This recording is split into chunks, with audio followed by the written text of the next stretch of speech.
बिस्मिल्लाहिर्रहमानिर्रहीम अस्सलामु अलैकुम वरहमतुल्लाहि वबरकातुहू। उम्मीद है दोस्तों सब खैर व आफियत से होंगे। CSS 3 का आज हमारा लेक्चर नंबर 27 है, जिसके अंदर हम जो है वो सूडो क्लासेस कवर कर रहे हैं।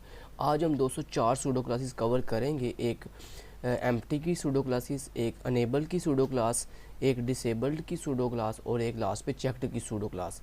सबसे पहले हम एम्प्टी सूडो क्लास कवर करते हैं। एम्प्टी सूडो क्लास दोस्तों हम तब यूज़ करते हैं जब हमने किसी एम्प्टी चीज़ के ऊपर स्टाइलिंग करनी हो। लेट्स से आपके पास एक पैराग्राफ है और अभी देखें इस पैराग्राफ के अंदर मैंने कुछ लिखा है, नहीं लिखा, तो इसका मतलब है ये पैराग्राफ बिल्कुल एम्प्टी है। तो अगर दोस्तों आपने किसी एम्प्टी चीज़ के ऊपर स्टाइलिंग करनी हो तो हम कैसे करते हैं, ये देखें ज़रा। सबसे पहले आप अपने सेलेक्टर बताएंगे, तो यानी मेरा पैराग्राफ इस वक्त एम्प्टी है, तो सबसे पहले मैंने सेलेक्ट किया कि मुझे अपने एम्प्टी पैराग्राफ पे स्टाइलिंग करनी है। सबसे पहले मैंने पैराग्राफ का यहाँ पे बताया टैग, उसके बाद लगाते हैं, आपको पता है ना सूडो क्लास बताने के लिए हम कॉलन लगाते हैं और उस कॉलन के बाद हम अपनी सूडो क्लास का नाम बताते हैं। तो मेरी सूडो क्लास का नाम है एम्प्टी। ओके, तो यानी आप कह रहे हो जो मेरा ऐसा पैराग्राफ जो बिल्कुल एम्प्टी है उसके ऊपर जो है वो स्टाइलिंग कर दो। तो अभी देखो मैंने क्या किया, मैंने कहा जो मेरा बिल्कुल एम्प्टी पैराग्राफ है उसका जो बैकग्राउंड कलर है, उसको जो बैकग्राउंड कलर है उसे रेड कर दो। क्या कर दो? रेड कर दो। अभी मैं आपको दिखाता हूँ क्या ये रेड करके दिखाता है आपको। यहाँ रेड कर देते हैं। ओके, तो यहाँ से इसको कॉपी फाइल पाथ करते हैं। कॉपी फाइल पाथ करने के बाद यहाँ पे आके इसको हम पेस्ट करके देखते हैं क्या ये हमारी एम्प्टी पैराग्राफ को रेड करता है। अभी इसमें कुछ भी रेड नहीं किया क्योंकि उसका बैकग्राउंड कलर कुछ भी नहीं होगा, क्योंकि उसमें कोई एम्प्टी चीज़, उसमें कोई टेक्स्ट ही नहीं है। हम यहाँ पे कुछ और लिखते हैं। लेट्स से मैंने क्या दिया, उसका बॉर्डर जो है वो 2 पिक्सल सॉलिड रेड कलर का कर दो। ठीक है, मैंने कहा जो मेरा एम्प्टी पैराग्राफ है, क्योंकि बैकग्राउंड कलर चेंज क्यों नहीं हुआ, क्योंकि बैकग्राउंड कलर दोस्तों किसी टेक्स्ट का चेंज होता है, तो पैराग्राफ में तो कोई टेक्स्ट है ही नहीं, इसलिए उसका बैकग्राउंड कलर चेंज नहीं हुआ। अभी हम उसका बॉर्डर चेंज करके देखते हैं। आप 5 से करते दिए फ्रेश, और ये देखो ये आपको बॉर्डर रेड कलर के साथ नज़र आ रहा है। या क्यों नज़र आ रहा है? क्योंकि दोस्तों हमारा पैराग्राफ इस वक्त बिल्कुल एम्प्टी है, इस वजह से उसने उसका बॉर्डर जो है वो दिखा दिया। लेकिन दोस्तों अगर आप इस पैराग्राफ में कुछ लिख देते हो, लेट्स से आप इस पैराग्राफ में लिख देते हो जी खिजर, क्या अब ये पैराग्राफ एम्प्टी है? नहीं, अब इस पैराग्राफ में खिजर लिखा हुआ है। तो जब आप किसी पैराग्राफ में कुछ लिख देते हो, चाहे एक ही लेटर क्यों ना, चाहे एक आपने लेटर ही क्यों ना लिखा हुआ अल्फ़ाबेट का, तो दोस्तों वो एम्प्टी चीज़ नहीं होती। अब देखें ये इसको स्टाइल नहीं करेगा। F5 से करता हूँ रिफ्रेश, और देखो उसने कोई उसका बॉर्डर जो है वो ऐड नहीं किया क्योंकि मेरा पैराग्राफ एम्प्टी नहीं है। तो एम्प्टी जो सूडो क्लास होती है ये सिर्फ एम्प्टी चीज़ों को जो है वो स्टाइल करती है। समझ रहे बात को? ओके, चलें, ये हमने एम्प्टी जो सूडो क्लास सीख ली।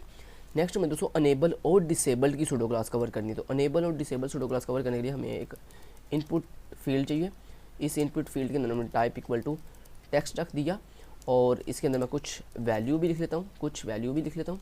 लेट्स में कुछ लिख दिया, वैल्यू लिख दी खिजर और शहाल। ठीक है, अभी देखो दोस्तों जब आप कोई इनपुट फील्ड बनाते हो तो बाय डिफ़ॉल्ट वो इनपुट फील्ड जो है वो अनेबल होती है। अनेबल का मतलब होता है ऐसी इनपुट फील्ड जिसमें आप कुछ राइट कर सको, कुछ लिख सको, ऐसी इनपुट फील्ड को हम अनेबल इनपुट फील्ड कहते हैं। तो जब आप कोई इनपुट फील्ड बनाते हो तो वो बाय डिफ़ॉल्ट अनेबल ही होती है, क्योंकि उसमें आप कुछ ना कुछ टाइप कर सकते हो। तो यहाँ पर देखो मैंने कहा मेरी जो इनपुट फील्ड है सूडो क्लास लगाने के लिए कॉलन लगाया और उसके बाद मैंने कहा अगर वो क्या हो, अनेबल्ड हो। क्या? अनेबल्ड हो। तो फिर मैंने कहा उसका जो बैकग्राउंड कलर है वो चेंज करके क्या कर देना, रेड कर देना। अदरवाइज़ इसके साथ एक और सूडो क्लास हमारे पास होती है डिसेबल्ड के नाम से। तो मैंने कहा अगर मेरी इनपुट फील्ड जो है वो डिसेबल्ड हो, डिसेबल्ड हो, तो फिर जो उसका बैकग्राउंड कलर है वो चेंज करके क्या कर देना, येलो कर देना।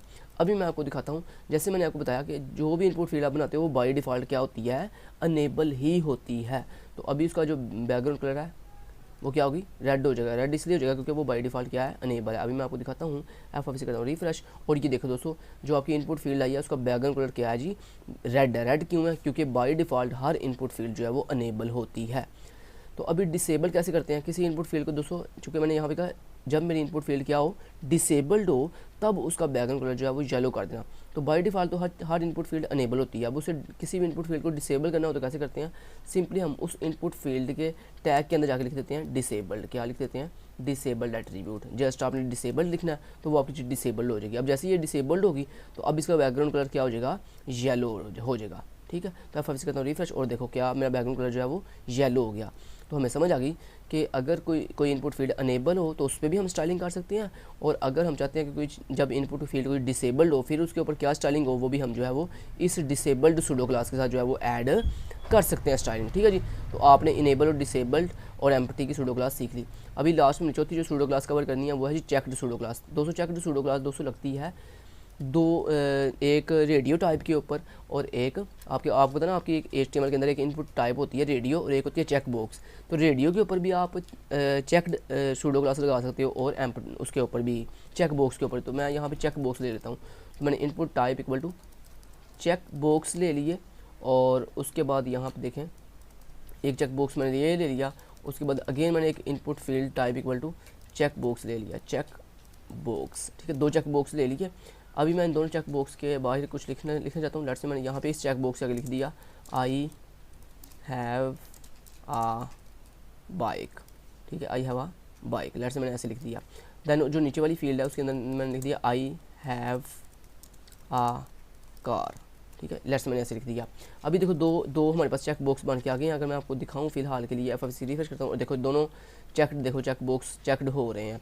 अभी दोस्तों अगर आप ये चाहते हो कि जब कोई चेक बॉक्स के ऊपर मैं ऐसे टिक करूँ, मतलब जब वो ऐसे टिक करने, इसको हम कहते हैं चेकड स्टेट, ठीक है। जब कोई इनपुट फील्ड आप इस तरह टिक करते हो किसी चेक बॉक्स को तो हम कहते हैं ये बॉक्स क्या हो गया, चेकड हो गया। तो अगर आप चाहते हो कि जब कोई बॉक्स चेकड हो तो उसके बाद उसके ऊपर कोई स्टाइलिंग ऐड हो तो उसके लिए हम क्या करते हैं, उसके लिए हम सूडो क्लास यूज़ करते हैं। तो आपने कहा जो मेरी इनपुट फील्ड है अगर वो क्या हो जाए, जब वो चेकड हो, क्या हो, चेकड हो, यानी मैं उसके ऊपर जब टिक करूं तो देन क्या हो, देन उसकी जो विड्थ है सिर्फ उसी इनपुट फील्ड की जो कि चेकड हुआ है उसकी उसका जो विड्थ है वो 50 पिक्सल हो जाए और जो उसकी हाइट है वो क्या हो जाए 50 पिक्सल हो जाए। ये कब होगा, जब दोस्तों जब आपका इनपुट जो है वो चेकड होगी। ये देखो अभी मैं रिफ्रेश करता हूँ, अभी देखो कोई भी चेकड नहीं है, नहीं। जैसे ही देखो मैंने चेकड किया देखो उसकी विड्थ और हाइट क्या हो गई है, इंक्रीज़ हो गई है। लेकिन जैसे ही मैं उसको अनचेकड करता हूँ फिर अगेन वो वापस अपनी नॉर्मल स्टेट में चली जाती है। तो ये देखें जैसे इसको चेकड किया ये भी हो गया, जैसे इसको चेकड किया ये भी हो गया, ठीक है। तो ये जो चेकड सूडो क्लास होती है ये तब वर्क करती है जब आपकी रेडियो टाइप या फिर चेक बॉक्स टाइप जो है वो जब चेकड होती है तब ये अप्लाई होती है। Thank you so much, till then guys, take care, अल्लाह हाफिज़।